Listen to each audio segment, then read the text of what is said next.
Hello! My name is Callista, and welcome back to Dragon Age Inquisition. In the last episode, we completed another round of companion chats. Aenor and Solus got their first proper kiss, and it was very cute, and my god, the feelings and emotions. But, with that done, here's the plan for today's episode. First, we go speak to Sutherland in the bar. That is the most important thing. Secondly, we head to the Undercroft, sort out my inventory. And then we are good to head out. I plan on following up with the scattered glyphs. We found them all over the Exalted Plains. And they seem to lead to some secret, hidden, elven temple. Sounds very cool. So we're going to head off to there. Should be fun. Your worship, sir. Hello. Hey, Sutherland. I know. Then you were off the walls. Voth hit him with fire and I got him around the side. You were very dashing. Cleaved him good. Couldn't let him get near you. Either of you. We're a team. Better, we're an adventuring company. Oh shit, we're a company. Oh, they're so fucking cute. I love them. I love how when we first heard from Shade, she was just like, whatever. But now, you were very dashing. They've hooked up. Voth's silent. Voth's just in the background like, hey, I'm here. I'm doing my thing. Oh, hey, Sutherland. Are you okay? Inquisitor, you should have seen it. Darkspawn. We put your flag in the center of their bloody lair and held it. Isn't he good? He's very good. We are better than good. We'll prove we're an adventuring company of the Inquisition. Your company, Inquisitor. I said I'd pay you back, and I will. Oh. I say this every single time I interact with Sutherland, but I love him so much. He's just so earnest. Like, he wants to help. He wants to make the Inquisitor proud. And there's no bullshit with him. Inquisitor? Hello. There's no pretense. He's just like, I'm here and I'm happy to be here. Oh, I fucking love him. I love him so much. It feels like ages since I checked on the spindleweed. Wait, what? Why is that spindleweed randomly... Don't question it. It's fine. It's fine. And we do always need more spindleweed. To be honest, maybe I should have these growing spindleweed too. Spindleweed is used for the healing mist. But I mean, the blood lotus, Blood lotus is used in so many other things. Oh, hello. Oh, Laurenil, hey! Hope you're doing right. Yeah, I'm sure he's settling in just fine. Now then. Undercroft. I'm hoping this won't take me too long. First things first, I'm still kind of holding off on dealing with, accessories and that kind of gubbin. So, you can get deposited. As can you.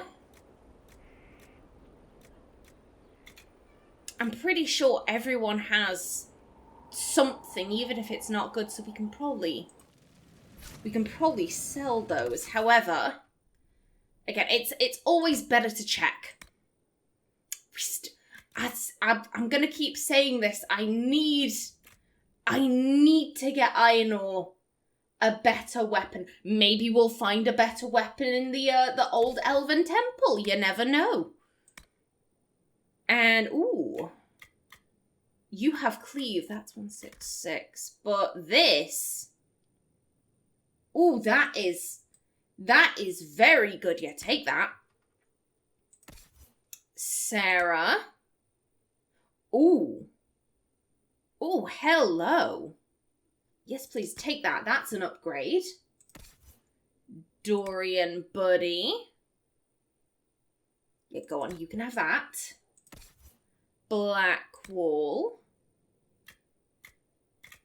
You can take Cleave. And you have the best shield. Oh, hello. I want to say we got that from the dragon. Ooh. Here's the thing. I like the snake blade because of the 5% chance to apply poison. And it has better damage. Yes, it has the lower DPS, but it has the better damage. Oh,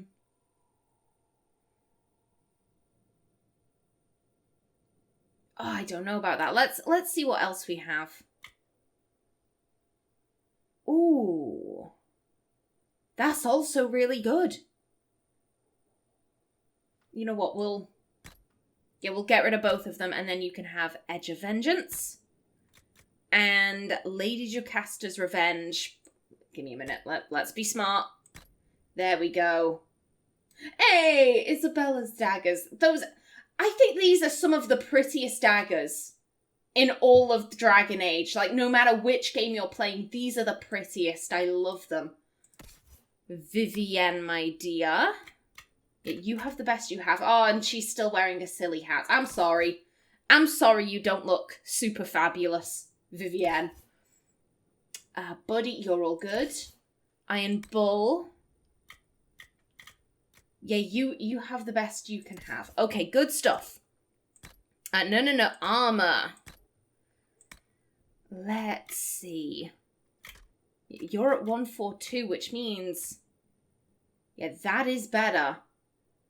So grab that. And we don't have any better hats. Okay, good stuff. Cassandra.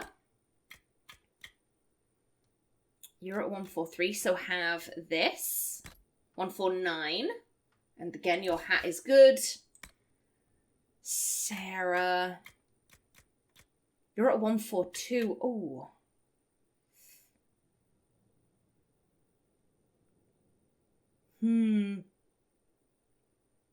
That's not a massive drop in armor rating, and the masterwork has so many other benefits. So you know what? Go on, you can have that. Dorian should be all good. He's wearing the fancy armor that we made. Blackwall. Blackwall is once again the mustard man. Hell yes. And Cowl. You have the best you can have there. Vivienne. Vivienne is wearing something fabulous. Good stuff. Solus is all good. And Varric is wearing nice fancy armor. Bull. Yeah, you're at 134, so you can have...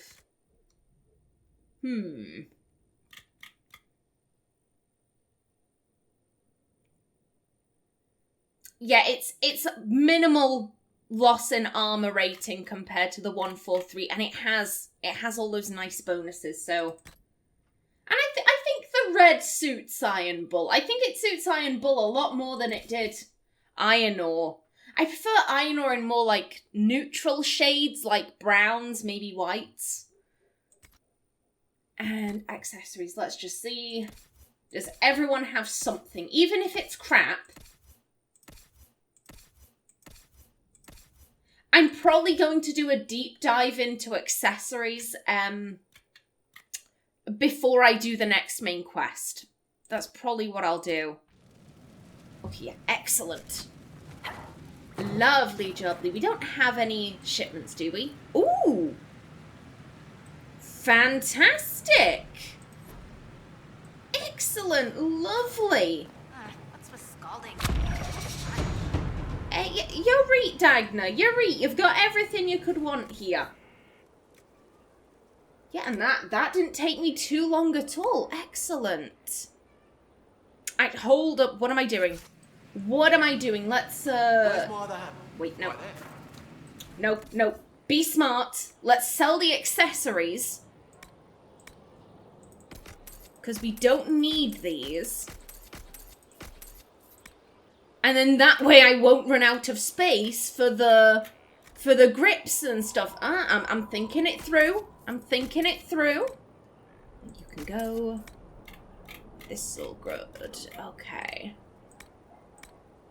Yeah. There we go. And then modify weapons. Anything we can remove. You. Excuse me. You're coming with me. Yeah, this is no, empty, thank you. And, ooh, +7 strength. No. Excuse me, can you remove the upgrade? There we go.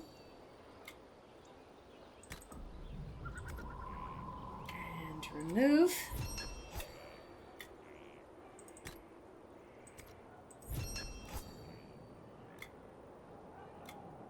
And I don't think there should be much else.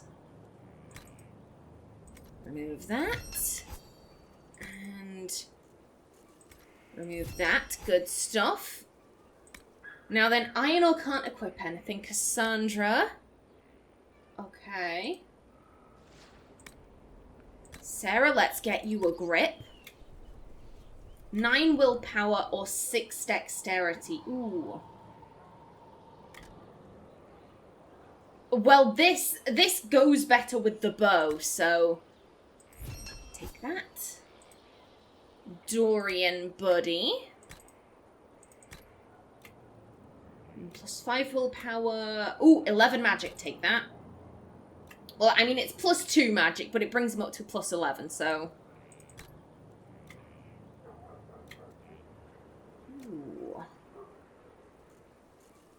Considering that Dorian should be staying back, I'm inclined to give him just, you know, all the plus magic stuff. Vivienne, because she's the Knight Enchanter, she should be wading into battle. I think it would make a lot more sense to be trying to give her the plus constitution. Okay, you're good. Cowl. Okay, yeah. Vivienne. You're all good. However... Yeah, take the +7 constitution. And that's +2 willpower. Yeah, I'm good with that. Solus is all good. Varric is all good.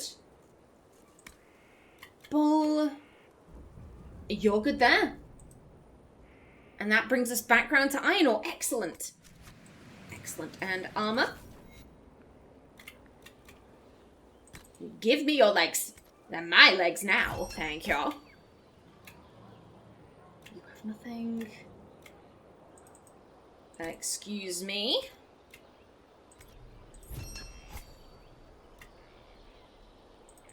And you are coming with me too. Okay, there we go.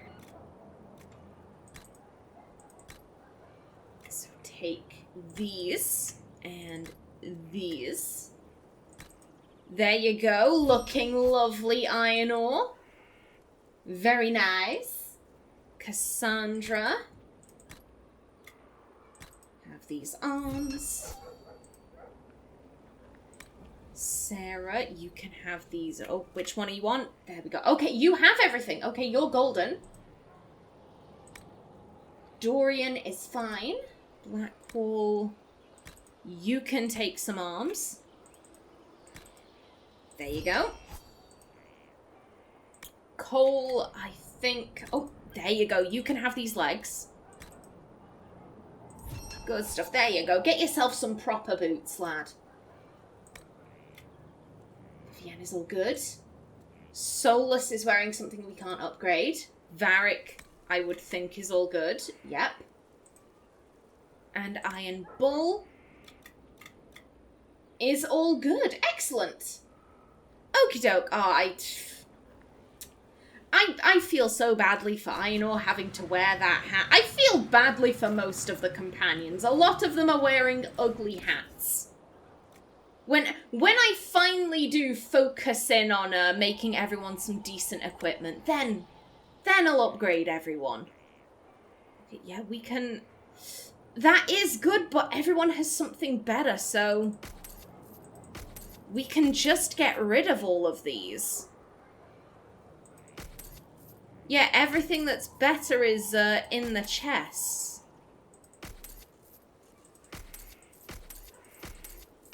It still doesn't hurt to just make sure, though.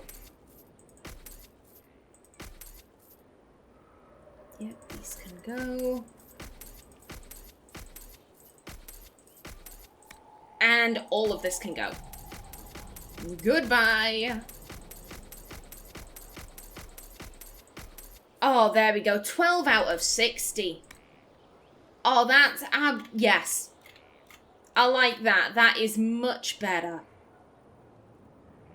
So anything...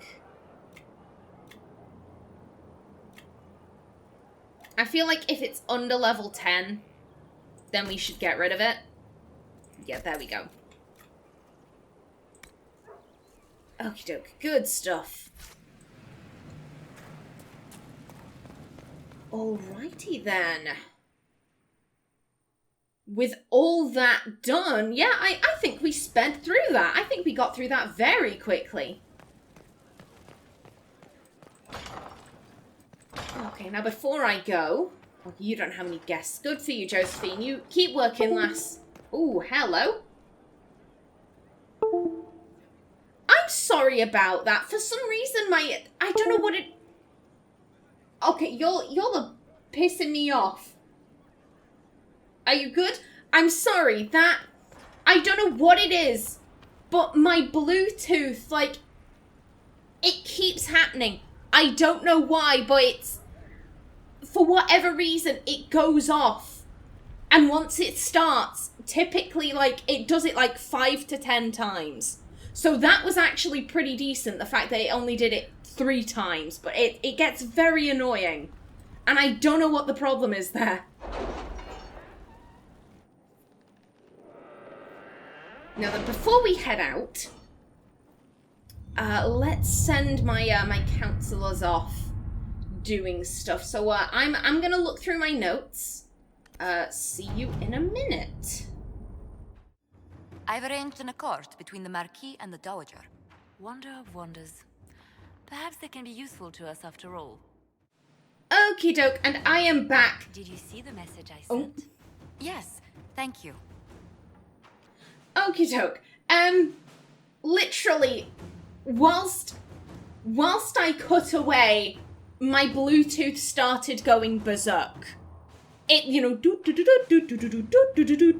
like, I'm just like, please, can you not? Can you not? I don't know what's going on with it.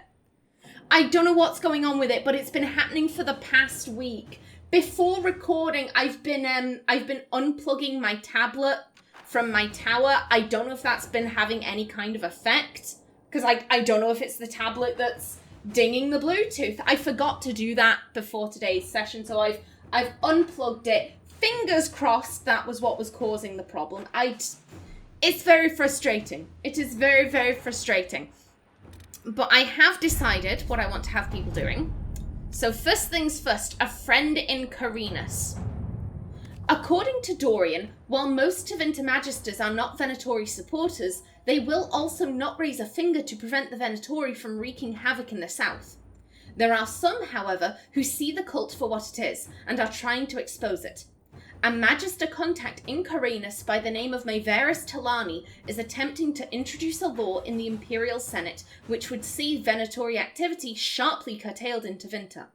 Dorian suggests that quiet Inquisition support of Maevaris would be beneficial, and ultimately could drum up support from other Magisters fearful of what Corypheus represents.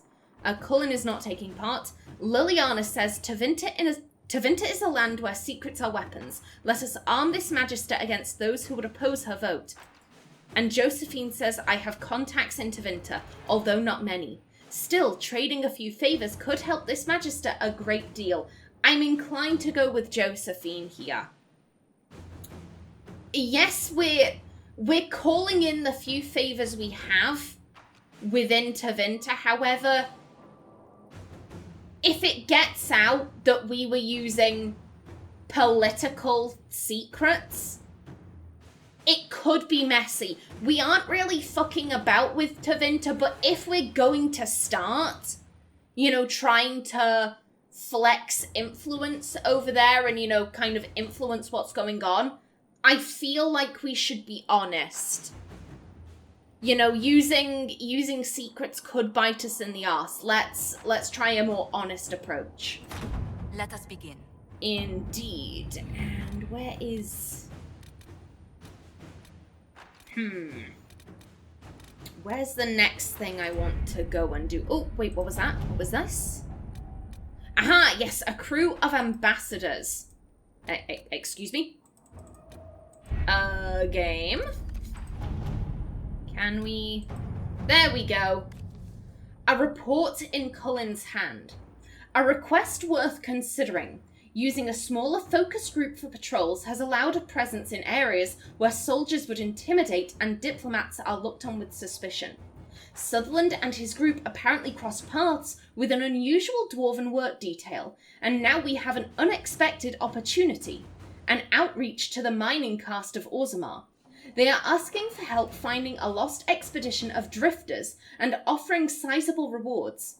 Specifically requested was the company that showed us you're not all sky mad. Josephine says a rare chance for exchange, they'll have writs to bargain. Liliana says targeted help but no interference. A small group in the deep roads can do great things.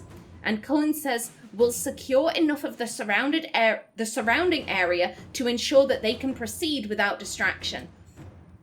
I feel like this is the best approach. The dwarves have requested, you know, Sutherland specifically, we don't want to make them look bad by making the job look too easy. And I fear that if we secure the deep roads, the dwarves will know.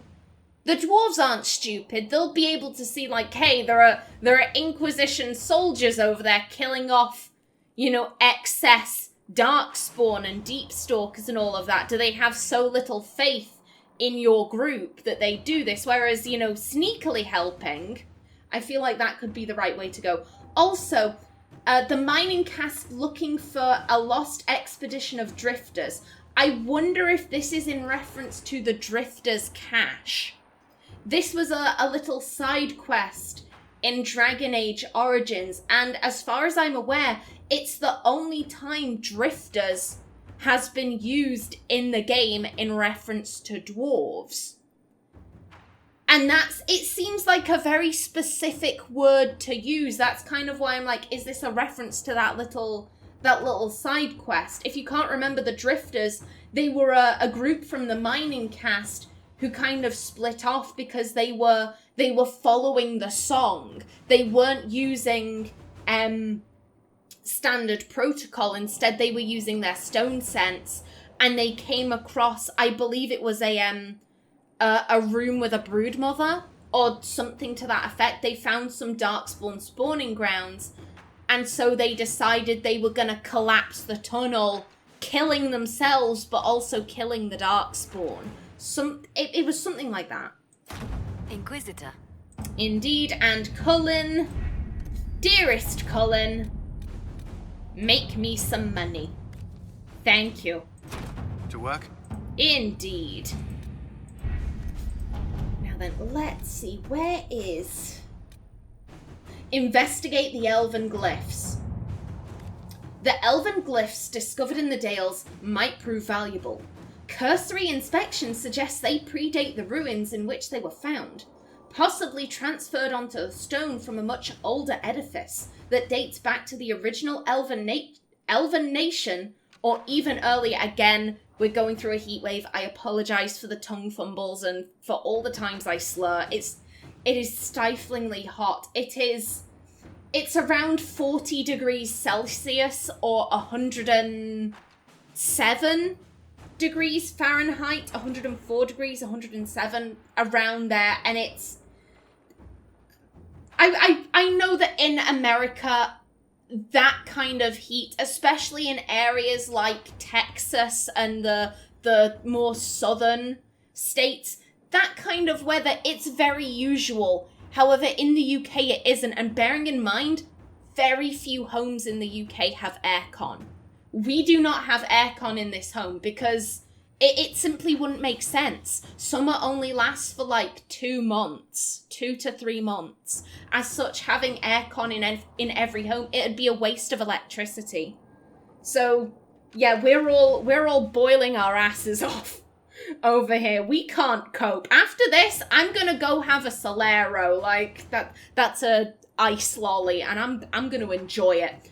Okay, connections. One of our mages, a Dalish elf named Killian, believes he may be able to translate the glyphs, provided we grant him the needed contacts. Absolutely. Go for it, Killian.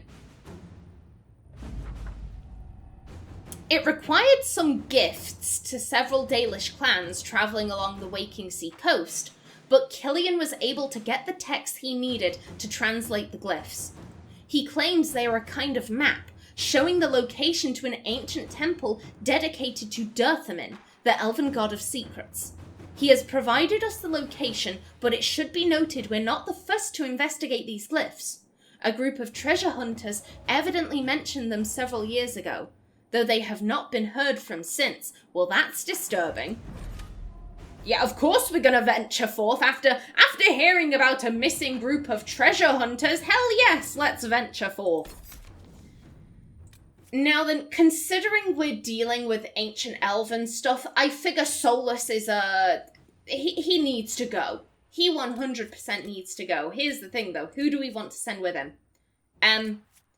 Again, considering we're talking about the ancient elves, let's not bring Sarah. That would be a waste.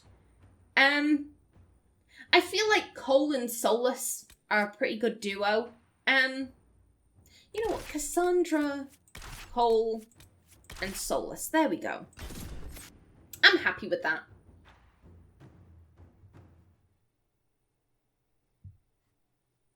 Oh, considering I was speaking about America just a few minutes ago, I experienced...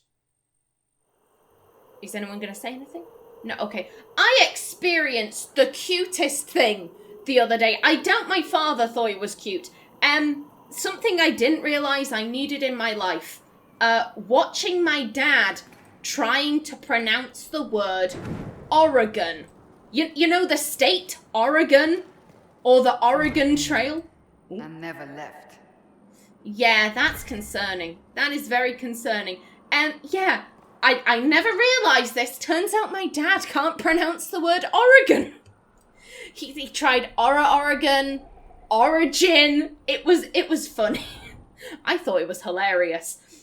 And Oregon is one of those words where I'm like, how do you mispronounce that? Like other state names, like Mississippi, like you misjudge the number of S's, Mississippi. Like, I could understand that. Or Wyoming, it's a very odd looking word. Like, I could understand someone being like, oh, maybe that's a silent Y and it's pronounced Woming, or a silent W and it's pronounced Yoming, or some other variant. But not Oregon. That is like, you pronounce every component Oregon. Like, everything is pronounced, but not origin. Origin. I was like, oh, Dad, that's beautiful. Explorers in the Temple. This small book appears to be a collection of notes, judging by their dates, written over a period of 3 years. They chronicle the search for something called Dirthamen's Wisdom by a Norwegian archivist, Lord Gretian Foe? I'm going to pronounce that Foe. The elven god of secrets disappeared along with all his kin, or so their legends claim. Yet his priesthood remained behind, and the priests were said to possess the ability to see and know all. I believe this to be the result of magic and not a divine gift. Magic locked in treasures that remain to this day. With the aid of my companions, I hope to prove it. I believe I have found a Temple of Dirthamen, the resting place for the wisdom, or at least the location, of the last high priest who was said to possess it. From all I have gathered, it might be possible to summon this high priest spirit. I'm kind of choking up here. I have no drink.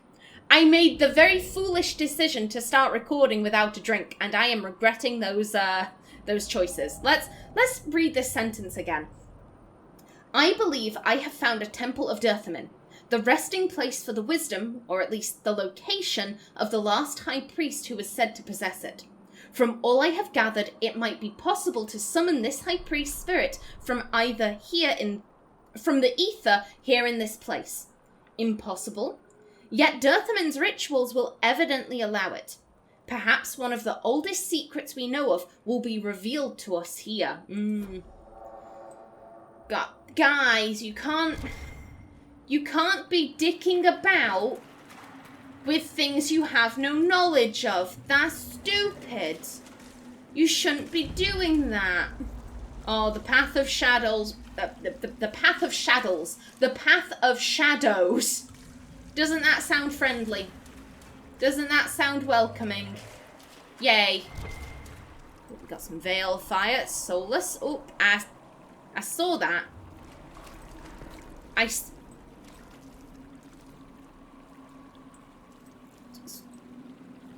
Oh, you're over there. Okay. I'll leave you be.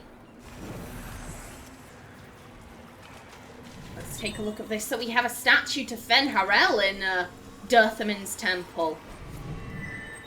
The Lost Temple of Dirthamen. We few whisper here where shadow dwells. Some words remain unuttered. The truths are pushed down, down, where they shall never arise again. It's strange that I can understand that. The secrets of this temple have remained unspoken for too long. They wish to be known. Again, I can't tell if that is an oversight. You know, a Dalish elf, it's pretty well recorded that the Dalish don't speak Elven fluently. They don't speak Elvish fluently, but they understand some words. So I can't tell if that is just that this was written in full Elvish. And so Aenor's like, oh wow, it's amazing that I was able to understand that. Or if it was an oversight, because they did that a lot. Especially with the Dalish elves.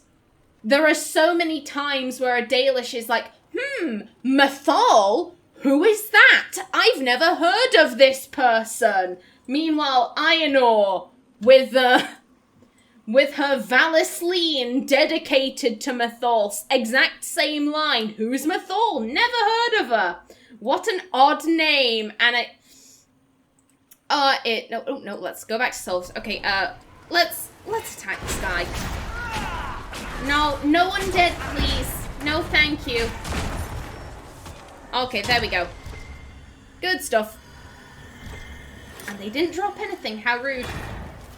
Yeah, that could be anything. It could be that the game forgets that you could be playing a Dalish elf, or, you know, no one should be able to understand that. Oh, Chamber of Misery! Again, what a happy sounding place. Don't you just love it? Strange. Strange indeed. Let's go grab that Veil Fire. Solus, where did you drop it? No, seriously, where did you drop the thing? Solus! Solus, I blame you for this! Oh, get down. Be gone! There we go. And yoink. Again, Aenor is picking up corpse hearts, and I do not know why. Aenor has a problem. Aenor has a problem, but no one speaks about it. Cassandra's just in the background looking disgusted, like, ew. Why would you do this? Why would you ever do this? Oh, Orlesian mage hat. Very nice. I think that'd look good on Sarah, personally. Take the head of misery. It's as if the altar's waking up. Yeah. Yeah, it's waking up and it's bringing other stuff with it. Everyone on me, please. And them, and more screaming. We're back. I don't know who we're going after, but It's warm. It's alive. It is alive, because the creature connected to it is alive. It is but one piece of the whole. So we're going around picking up still living heads. Yay. I don't really know how Aenor would feel about that. I think she'd be pretty freaked out. It's weird. It's just plain weird. Now then, I am almost out of time for this episode. However, before I go, let's read some more codex entries. Okay, right here. Tevinter Society. To those outside of the Tevinter Imperium, it is easy to imagine a society filled with mages and elven slaves and little else. In truth, there are 3 different Tevinters, each of them a world completely separated from the others. There are the mages, the land's nobility, completely obsessed with competing for supremacy with each other, almost to the exclusion of paying any heed to the nation's enemies, such as the Qunari. The well-bred Altus sneer at the Latans, who in turn sneer at the Praetori? Praetori sounds better. The well-bred Altus sneer at the Latans, who in turn sneer at the Praetori. They vie for dominance in the Magisterium, where factions shift and flow on a daily basis with deadly consequences, requiring every family to put on a veneer of perfect citizenship or face scandal and censure. Then there are the so-called Soperati, the Sleepers. These are the non-magical citizens who vastly outnumber the mages, yet are beholden to their whims. Many are resentful of this status, plotting in secret, even as they secretly hope their children will possess magical talent. An enticing lure, since the talent could conceivably show up in anyone, even a slave. It would be easy to forget that Tevinter possesses a massive class of publicans, the civil servants and leaders of the legionnaires. It has an enormous merchant class, enough teeming poor to drown any other nation in Thedas, and the shadowy thieves called Praesumptor, who are practically treated with respect. And then there are the slaves. One would think they at least see each other as equals, but it is not so. The divide between the freed liberati, those who act as personal servants to magisters, those who work on farms and factories, and the servus publicus, who do all the tasks proper citizens will not. It is all but insurmountable, but perhaps in emulation of those who own them, imperial slaves will connive and scheme to try anyhow.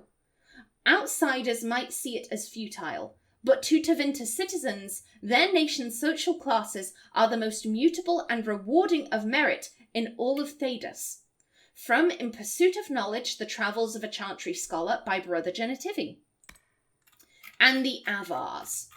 Driven across the Frostbacks in ancient times, the Alamari tribesmen split into 3 groups. One settled the Ferelden Valley, one was pushed into the Kokari Wilds, and the last returned to the mountains. Mon Fereldans bear little resemblance to their Alamari ancestors, and the Chasens remember few of their traditions. But the Avar have changed little throughout the ages. Like the Chastened, the Avar are not a united people. Each tribe fends for itself and is beholden only to its thane. They still follow their own gods, Korth the Mountain Father, Hakon Winter's Breath, the Lady of the Skies, as well as... There goes my timer. The Lady of the Skies, as well as dozens of animal gods never named to outsiders. Nothing lasts in the mountains. Wind and rain eventually eat away the strongest holds. Valleys that were arable one generation are locked in year-round ice the next. Game is constantly on the move. Even among themselves, the Avar make no absolute promises. They wed by a tradition in which the groom struggles to untie a tightly knotted rope while the bride sings a hymn to one of the gods. However many knots he has undone by the time her song ends is the number of years she will spend with him. Lowlanders often forget that there is no such thing as a permanent alliance in the Frostbacks. From Ferelden Folklore and History by Sister Patrine, Chantry Scholar. And the Circle of Magi. The Circle of Magi was established centuries ago to protect us, and to protect those without magic from the things we might do. No man in his right mind would disagree that these are noble goals. I refuse to believe that the Chantry intended the injustice and oppression we suffered in the intervening years. Segregation of mages from non-mages within Templar-guarded compounds was the best, and possibly the only option available. We have recently had to face the stark reality that the system failed us. The Circle of Magi in Ferelden's Kinloch Hold, that was its name. The Circle of Magi in Ferelden's Kinloch Hold was one of the most liberally run, and even there we saw sedition and dissent, resulting in a failed revolt that nearly destroyed the entire tower. Perhaps stringency could work where leniency failed? I would present Kirkwall's gallows as evidence against such thinking. Knight Commander Meredith's vice grip on the Circle in her care backfired, leaving us where we are now. If the circles, no matter how they are managed, do not, perhaps cannot function as intended, what is next? There are no easy answers. The events of recent years have forced me to re-examine my views on freedom. Give me a minute. The heat and lack of drink is getting to me. Aquitarians, there we go. As Aquitarians, we have always advocated self-control and cooperation with the Chantry, but this approach may no longer serve. I must consider that our libertarian brothers and sisters had the right of it all along. Look at the strife and chaos that now consumes our world. Fighting for independence, for a better system, may not improve our situation, but it cannot make it any worse. Letter from Senior Enchanter Vorman Quinn of Cumberland to a colleague dated 9/39 Dragon. The circles, I'm inclined to agree here. I don't think the Circles of Magi were started with bad intentions. I don't think it was started as a means of like, oh yeah, we're going to fuck them up, we're going to oppress them, we're going to abuse them, we're going to make them our prisoners, hell yeah, fuck them. Like, I don't think it was started with that in mind. I think it was started as a place where like they can all go and be safe, and they won't be in danger from themselves or others. They will feel supported and they will have the chance to learn.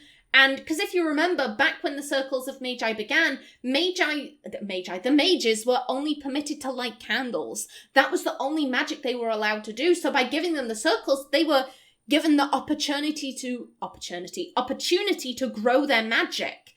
Clearly, whoever invented the circles didn't want magic to be stifled. They just wanted it to be contained. However, with containment, you get jailers. And with jailers, you get the possibility to abuse power. That is not to say that every jailer will do that, but it becomes a possibility. And power corrupts. It is tempting and it corrupts. And things go wrong, basically. And I think things went very wrong with the Circles of Magi. Alrighty then, I am going to bring this episode to a close right here. In the next one, hopefully I will have something to drink by then. But until then, please remember to like if you enjoyed, leave a comment below, and if you wanted to subscribe, it would be very much appreciated. I've been Callista. Thanks for watching, and see you in the next episode.